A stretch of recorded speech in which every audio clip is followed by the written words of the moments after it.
So, good morning. Welcome to Hacksat AI Mastery for everybody. The model we'll be doing today is hack your creative superpowers. Now, as usual, we'll follow the design we use. We'll first do a hook. We'll learn, and then we'll practice, and then apply what we learned. Then we'll unlock the next level. At Hacksat, our mission is to empower individuals and organizations. We currently have over 1,273 plus members. We have done and created 20 plus projects, and we have been to over 157 cities. You can tag us on our social media handles, Facebook, X, and Instagram, with things you have learned, and especially regarding this fellowship. We constantly check and post with the most engagement, gets a swag and a lot of freebies.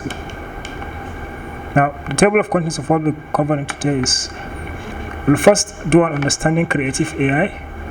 That's from idea to output. We'll do a simple version, then a little bit of deeper dive. The ethics conversation we need to have, because there's need for ethics when it comes to AI. Image generation from words to pictures, and then getting started with DALL-E. We'll talk about the image prompting formula, your image generation practice, alternate tools to explore. We'll do a presentation revolution from idea to slides, the process, the professional touch, and then the multi-format content creation.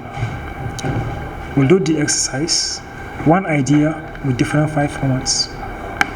We'll talk about the practical applications, style and tone control, your creative portfolio project, common creative pitfalls, the key takeaways, and then we'll discuss about what's next.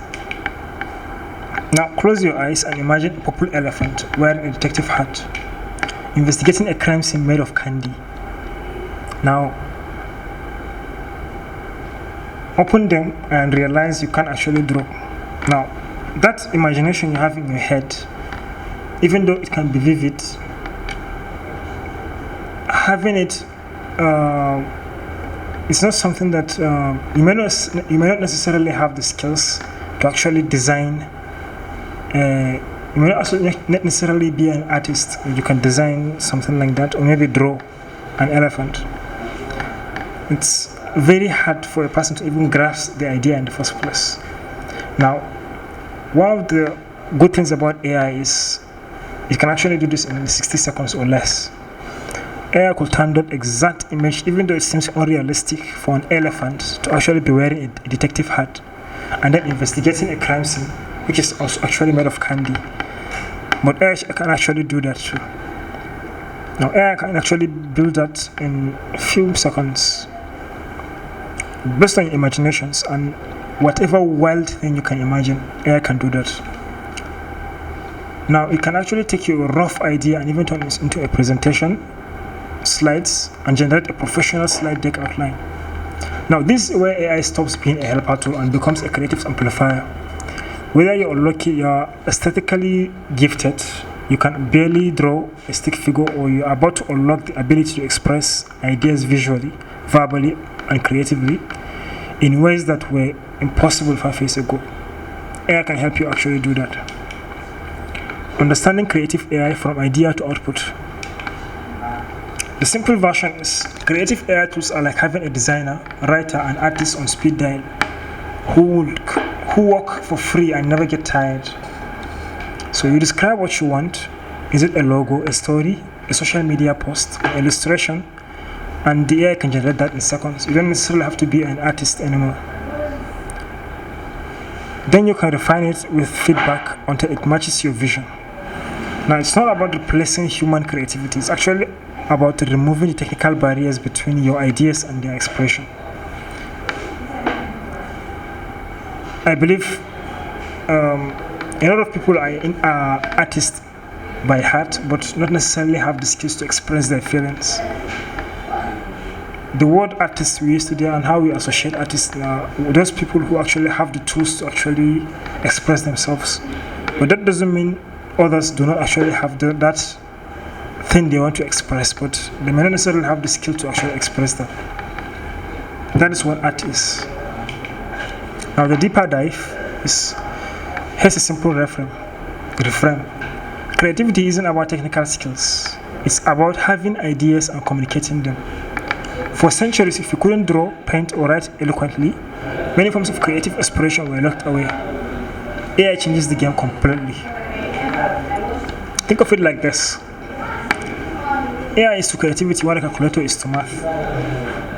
When a calculator was invented, it didn't actually replace mathematicians. It freed them from the manual tasks they used to do, and then made them focus on the bigger problems themselves. There used to be a time where calculator was actually a man, a person. It was actually a job title.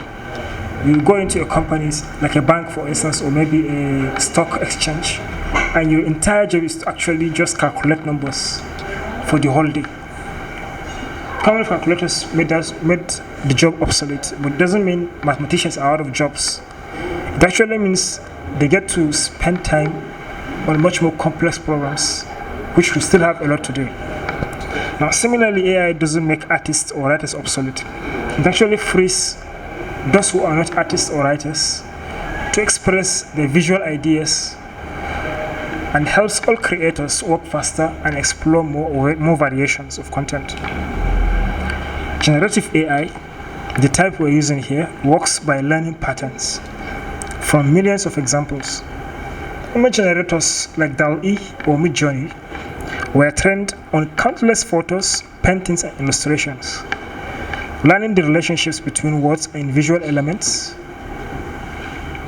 When you prompt an AI a sunset with a prompt like a sunset over mountains, the AI isn't searching a database, it's synthesizing a new image based on patterns it learned about sunsets, mountains, colors, and compositions.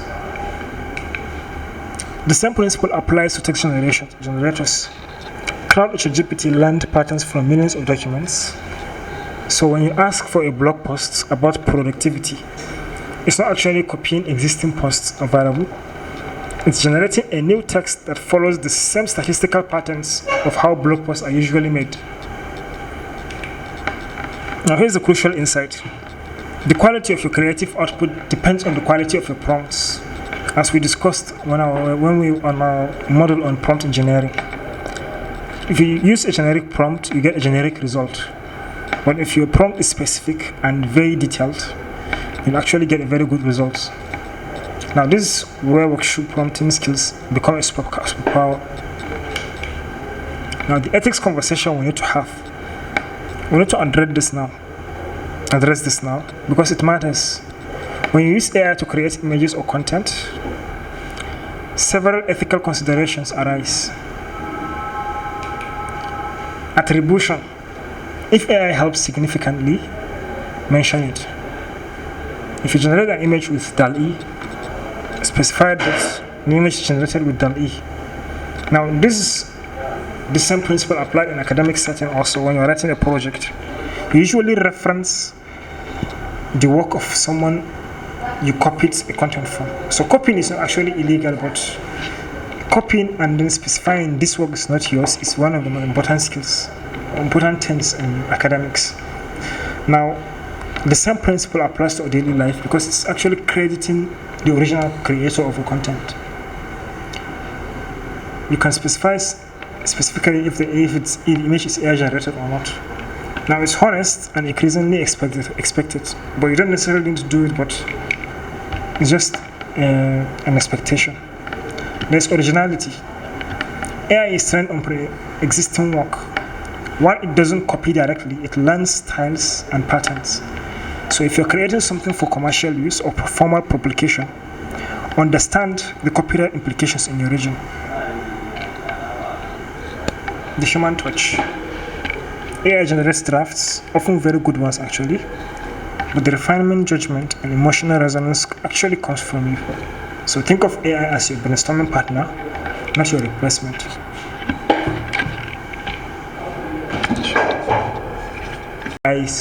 AI model specific generated design. Because after all, the AI model is actually using the pattern it learned from that original work and then generate the image. So it's very important to understand the kind of copyright implications in your region and tread carefully with it. And then there's the human touch. AI generates drafts, and oftentimes it's very good ones. They're very good ones. But the refinement, judgment, and emotional resonance comes from you. As humans, we have this creative skills, of course. Machines can do things faster and more efficient, but they are not creative. Creativity is an innate skill of humans. So think of AI as your brainstorming partner, rather, not your replacement. Now let's create. Image generation, that's how you convert words into pictures. Now, at this instance, I use two different AI models, or should I say AI platforms, because I don't actually know which AI model Crayon actually uses. But ChatGPT is an advanced AI chatbot developed by OpenAI that uses conversational language to generate human-like text in response to user prompts. I believe most of us have already used ChatGPT before. Now it is built on generative pre-trained transformer. That's the full meaning of GPT used in the ChatGPT, generative pre-trained transformer. And GPT is actually an architecture. It's an architectural design used for training AI models, and can be used for a wide range of tasks. It can write code, it can summarize text, answer questions, and even draft content. And it can also generate images too, which is very important here. The second platform I used is Crayon.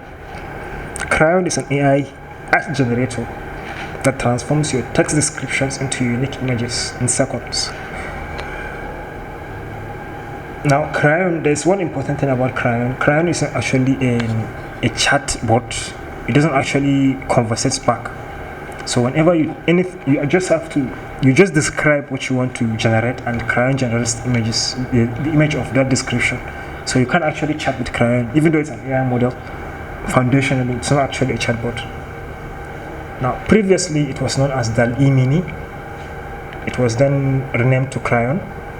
It lets you create anything from abstract art to photorealistic images. That's from images that may seem not real, and then to actually images that cannot be distinguished from the real ones.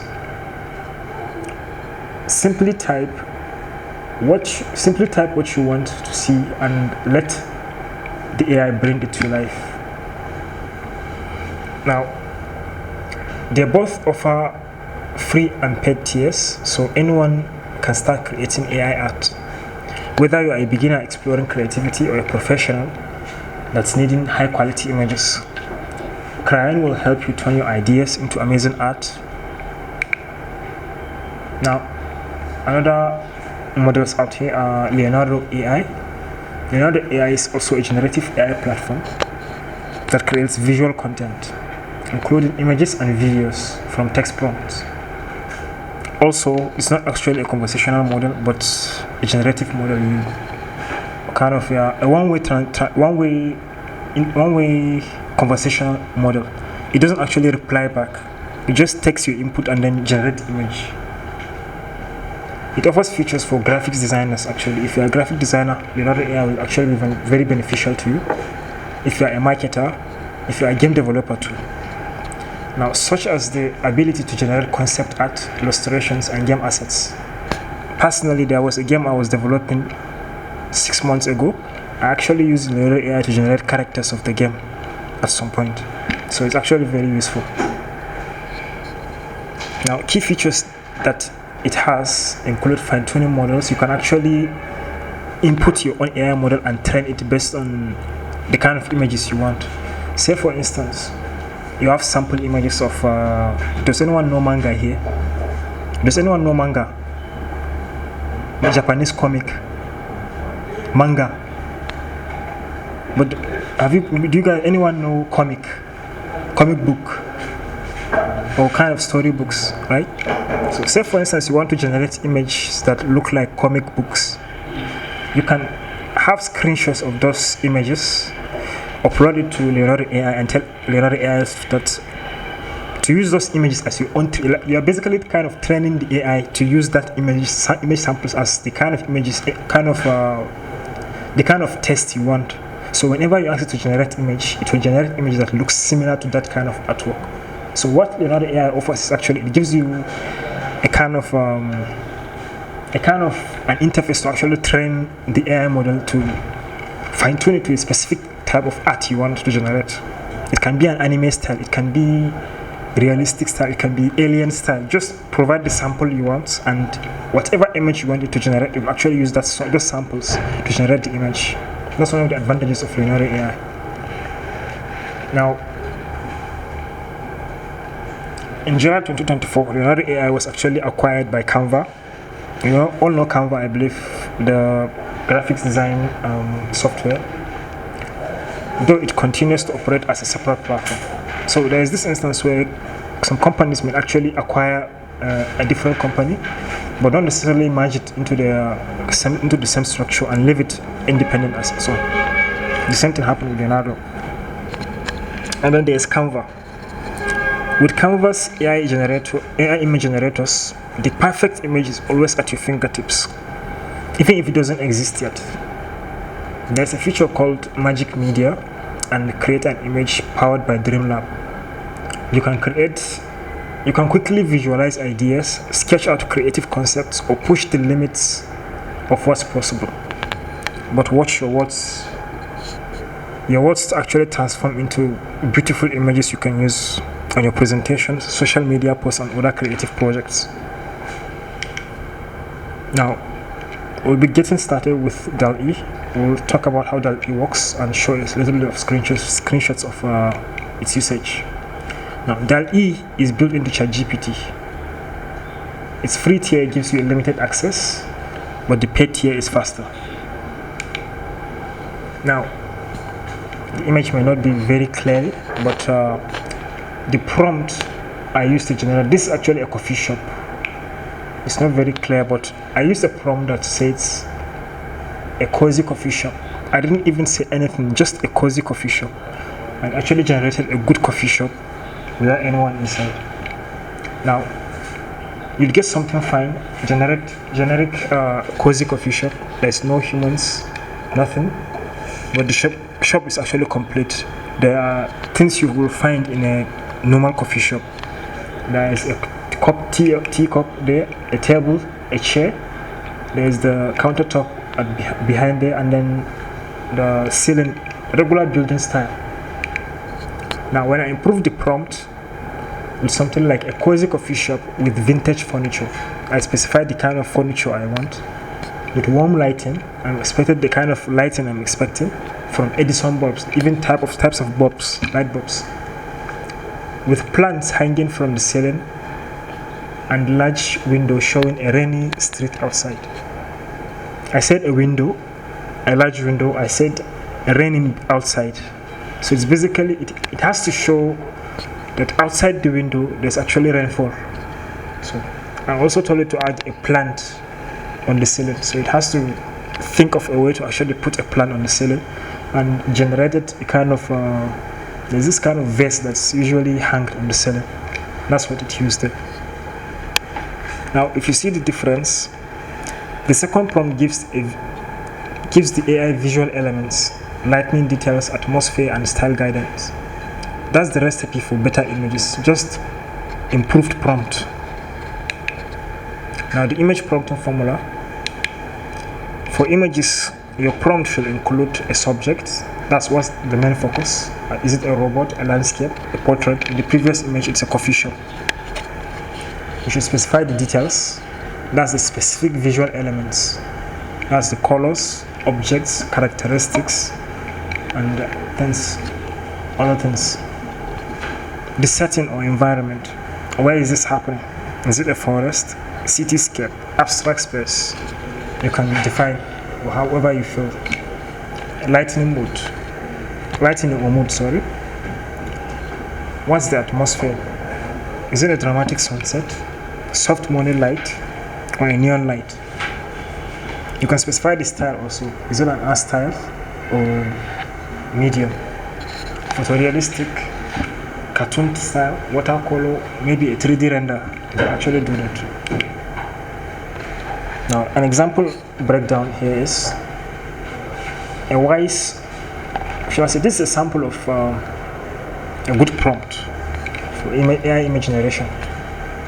A wise old owl wearing reading glasses. That's the subject and the detail. A wise old owl wearing reading glasses. This first sentence contains the subject and the detail. I then said perched on a stack of ancient books in a library. That is the setting. With dust particles visible in golden afternoon sunlight streaming through windows. That's the lightning or the mood. Then I said digital art style with rich colors. That's the style. Now, I'd love you guys to try this. Take this as another exercise. I'd like you to generate an image based on this prompt and then send it as an exercise. You can use DALL-E, Leonardo AI, or ChatGPT, or Canva.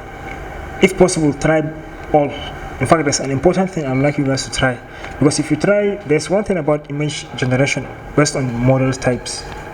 If you try the same prompt on different AI models, you'll find out that even though the prompt is the same, the kind of images it generates kind of differs. It will actually be the same thing you described, but some things will be a little bit different, even though you are very accurate about what you want. Now, this is happening because of how the AI companies actually train their models. Every company has a kind of style or a test or fine-tuning system they use to design their AI models, and depends on the company. You can even try Gemini too, because when I was making this fellowship course, I don't think Gemini was actually generating images then. That is why I think it's not included. But I think Gemini generates actually good images now. So try Gemini too.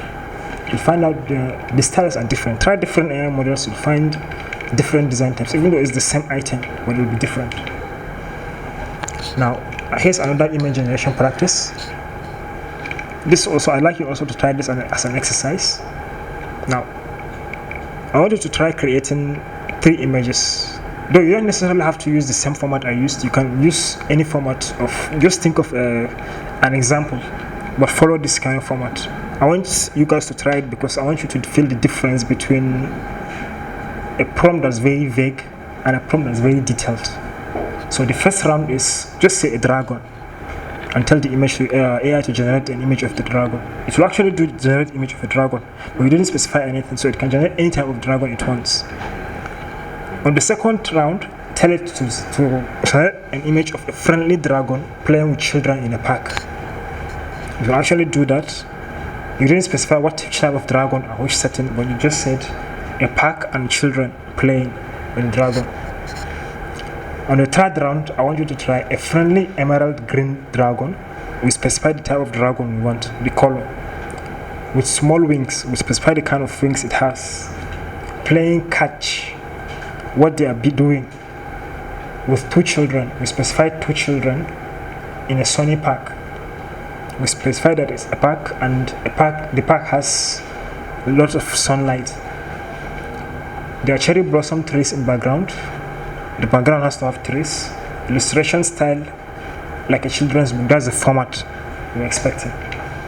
Now save all of those images you made each round, and then notice how each iteration gives you more control and produces more interesting results. Now this is the first result of the prompt a dragon I did. You can see it generated a dragon, just kind of like a napkin image of a dragon. With the second prompt, a friendly dragon playing with children in a park. It generated a dragon actually, with children, about 4 children, and kind of, is it a ball? Yeah, kind of a ball in the dragon's hand. Now, when I made a more detailed prompt that reads, a friendly emerald green dragon with small wings, playing catch with 2 children in a sunny park, cherry blossom trees in background in a photorealistic, almost real style. Notice the difference. It had 2 children, specifically, and to balance the equation, actually made a single boy and a girl. It specified the dragon with small wings, definitely. Playing catch, that's the game they played. Cherry blossom trees in the background, you can notice. And it's sunny, you can see the reflection of sunlight on their skin. And you can see the kind of image style is photorealistic. That's almost real, almost looking similar to what you will see in daily life. Now this is a good example of iteration process in action.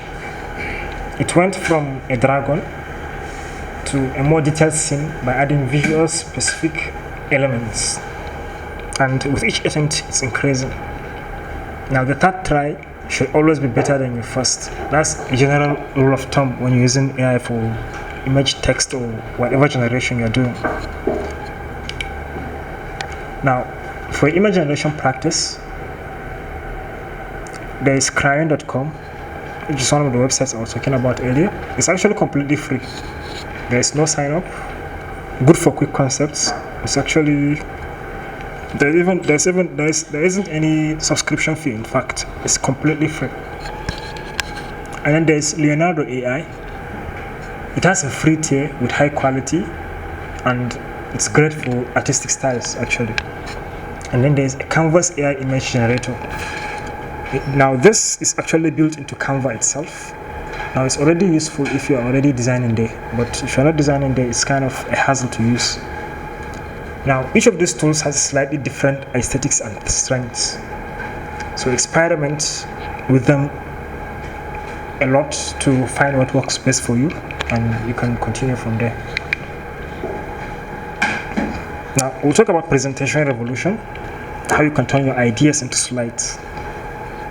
You don't need to learn how to make slides with PowerPoint anymore. You can actually do that with an AI model. Now let's say you need to present on the benefits of reading for a class or maybe a meeting. And the traditional way is stare at blank slides, agonize over layout, spend 2 hours on formatting, and at the end of the day it actually won't look any much better.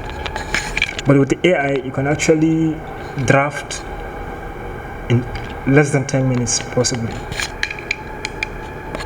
Now the process. Okay,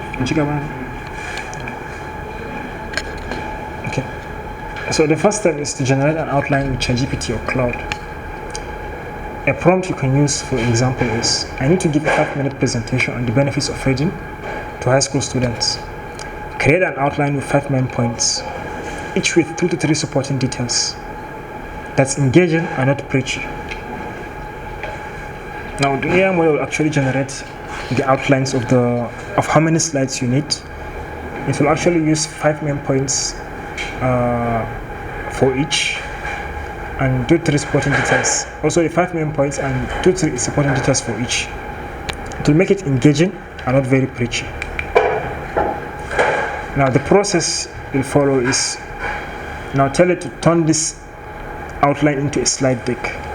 For each slide, give me a title, main talking points, short bullets, and a suggestion for a visual image or icon that will support the point.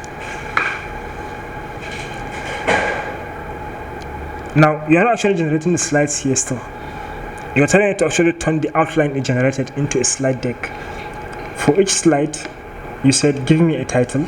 That's each slide should have a title of its own, its main talking points in bullets, and then a suggestion for visual image or icon, each that will support the point you're actually making on the slide. Now this will actually also refine the previous content the AI generated into a more slide perfect example. Now use Canva or Google Slides to build it. You can copy the AI slide structure it generated and go to DALL-E, for instance, and you'll find a lot of samples of templates for the slides. Then paste the prompt and then use it there.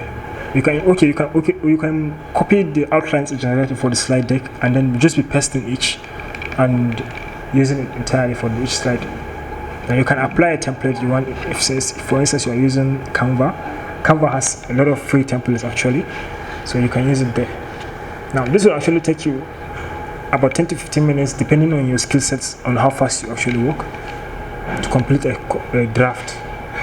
Now you spend the rest of your time refining the practicing, not actually building from scratch entirely, because you have the contents, you know exactly what you're trying to talk about, and you have the slides to in place, so you can just spend your time preparing yourself. Now the professional touch, AI gives you structure, but actually you add your personality, that's the humor, stories and tone, the visual coherence, consistent colors or fonts, rehearsal notes, what you say beyond bullet points. Now this is the collaboration model at its best. AI handles scaffolding, you handle soul. Multi-format content creation.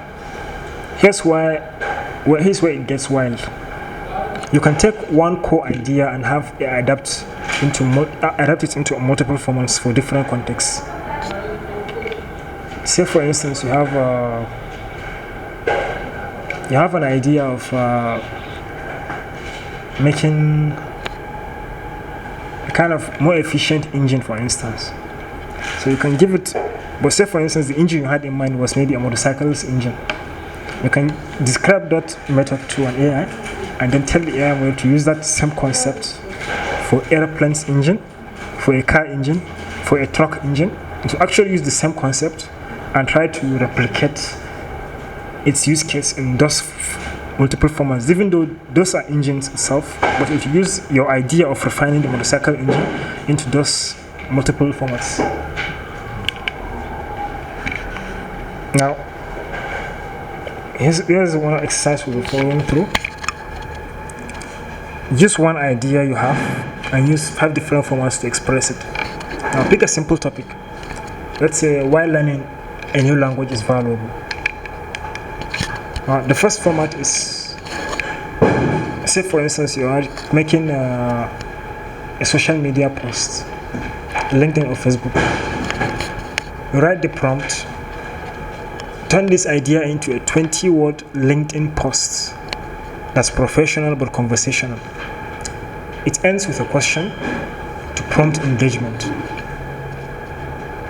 Now the AI model will take that idea you have and then generate a LinkedIn post specifically for that specific idea. A second format you can use, tell it to create a 2-tweet thread, 280 characters each. By the way, you know on Twitter, formerly Twitter X at the moment, it has a 160 character limit per post you can make. So by specifying you want a 2-tweet thread, you don't have to actually specify in brackets 280 characters each. The AI model itself knows that Twitter handles only 160 characters per tweet post. So it automatically drafts 260 character posts as a thread format. Now to make sure that explains it progressively as you want it, with the first tweet completely being a hook. Okay, the second format we'll be talking about is Twitter thread, now X. Now you write a prompt that says create a 2-tweet thread, 280 characters each, which you don't actually have to do that because the AI model itself knows that on X a single post holds a 160 character limit, so it will remember that and then create the thread post in individual formats for each. Now it will actually make sure that explains the progressive approach you wanted, with the first tweet being a hook as usual. Now that format is email newsletter intro, for instance. Now write a prompt that says write a 30-word friendly introduction for an email newsletter on this topic. Explain the topic. It should have warm tone and addressed to her friends. Now it will turn that your idea you have into an email newsletter intro format. If another format is a formal essay, for instance, a prompt that says write the opening paragraph of a formal academic essay on this topic, explain the topic with a clear thesis statement. Now it will turn that into a formal essay type of writing, and that's another format of your original idea from ChatGPT or Cloud.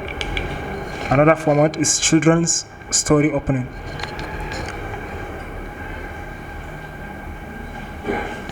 Okay, write a small first 3 paragraphs of a children's story, ages 6 to 8, that teaches this lesson, explain the lesson in a bracket or maybe through a character's adventure.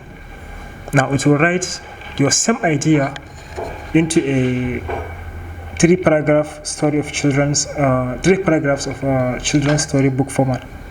With the usual format of how usually children's storybooks go from it's mostly about a single character, and it's about a character's adventure. So it will use your same idea of whatever that is and present it in that format of children's story opening. And you can actually give it to a child, because it's actually written in children's format, story format, and a child can actually understand what you're trying to say. Now, one of the things they all share is they all have the same core message. 5 completely different expressions. Now, this is the power of format adaptation. You only think once, but have multiple ways of expressing it infinitely. Now, in this example, I started with one idea and got ready to use pieces of content in different voices and structures. This took 5 minutes. Manually writing each from scratch would have taken hours and require shifting mental gears each time. Now, practical applications of those are, say for instance you are a student, you can turn your research notes into an essay draft, then maybe into a presentation, and then study flashcards.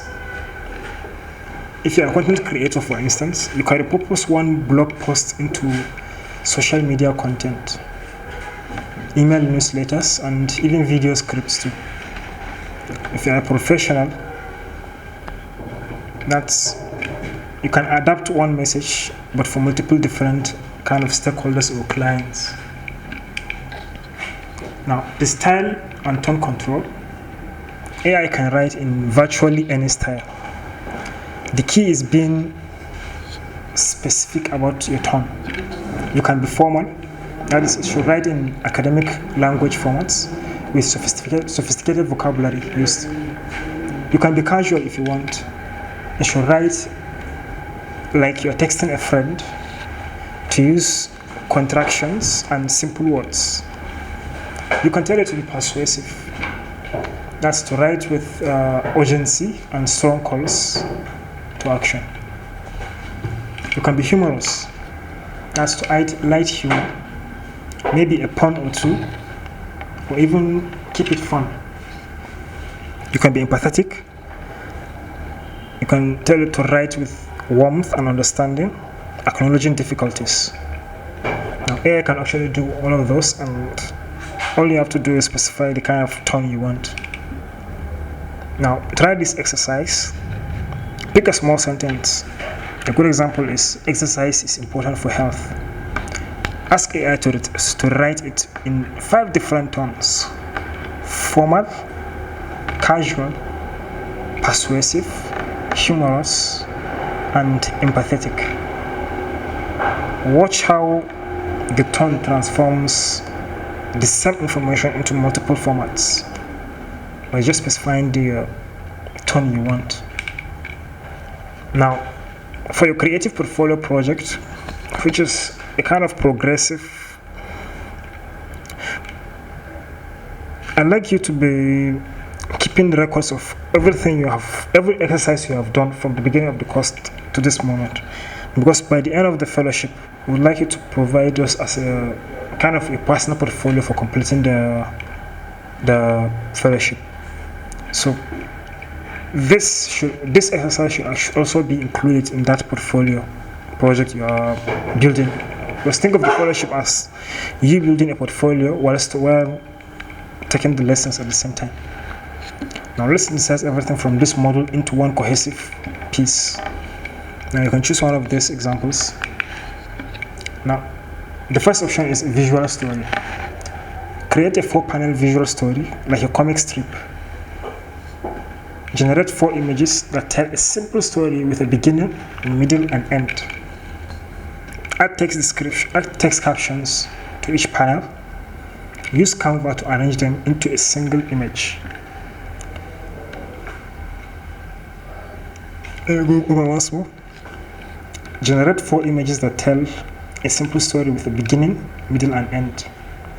Add text captions to each panel. Use Canva to arrange them into a single image. A second option you can take is a mini marketing campaign.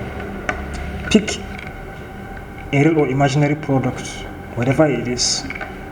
Generate a product image using DALL-E. Write 3 prices, or should I say 3 pieces: a social media post, short product description, and an email pitch.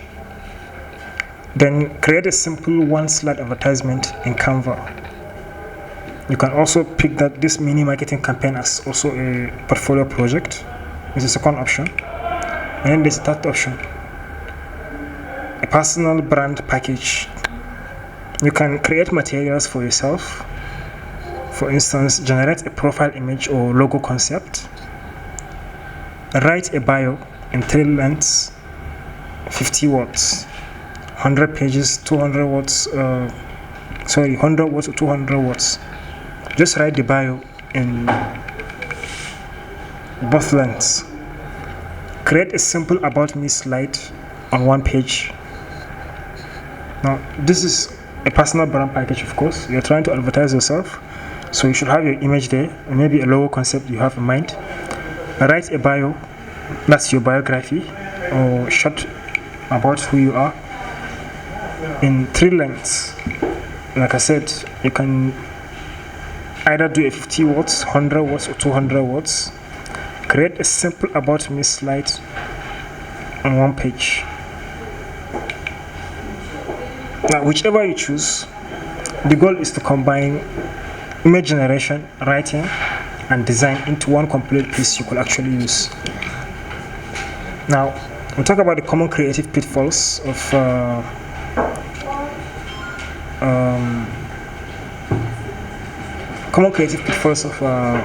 this model.